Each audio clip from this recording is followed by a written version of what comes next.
استخارے کے حوالے سے ایک اہم سوال یہ بھی ہے کہ استخارہ کب کروایا جائے۔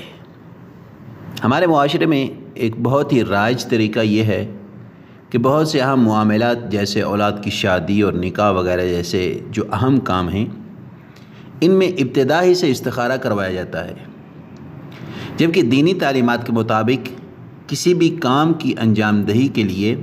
ابتدا ہی سے استخارہ کروانا یا کرنا یہ درست نہیں ہے، بلکہ استخارہ سے پہلے چند مراحل طے کرنا ضروری ہے۔ پہلا مرحلہ، استخارہ سے پہلے انسان یہ دیکھے کہ وہ جس کام کو انجام دینا چاہتا ہے شرعی اعتبار سے اس کی نوعیت کیا ہے۔ اگر واجب یا حرام ہے تو اس میں استخارہ کرنے کی گنجائش ہی نہیں ہے، لیکن اگر اس سے ہٹ کر کوئی اور مباح اور جائز کام ہے تو پھر دوسرے مرحلے پر عمل کرنا چاہیے۔ اور دوسرا مرحلہ یہ ہے کہ انسان جو کام انجام دینا چاہتا ہے اس کے بارے میں سوچے پرکھے، دوسروں کے ساتھ مشورہ کرے، جو کہ اسلام کی بنیادی تعلیمات ہیں۔ لہذا کوئی بھی مباح کام کرنے کے حوالے سے شک و تردید پیش آنے کی صورت میں سوچنے سمجھنے اور پھر باشعور اور عقل مند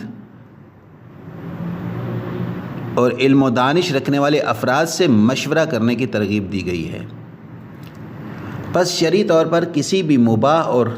جائز کام کے لیے استخارہ کرنے یا کروانے سے پہلے اس کام کے حوالے سے خود سوچنے سمجھنے کے بعد اپنے بااعتماد عقل مند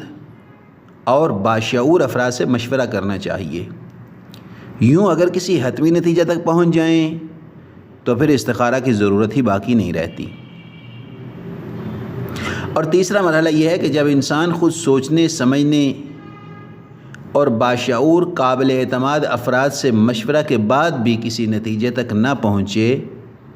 اور وہ جو کام کرنا چاہتا ہے اس کے حوالے سے شک و تردید کا شکار ہو تو پھر الجھن اور پریشانی سے نکلنے کے لیے استخارہ کرنا یا کروانا چاہیے، اور اس استخارہ کے مطابق عمل کرنا یہ بہترین رائے حل ہے۔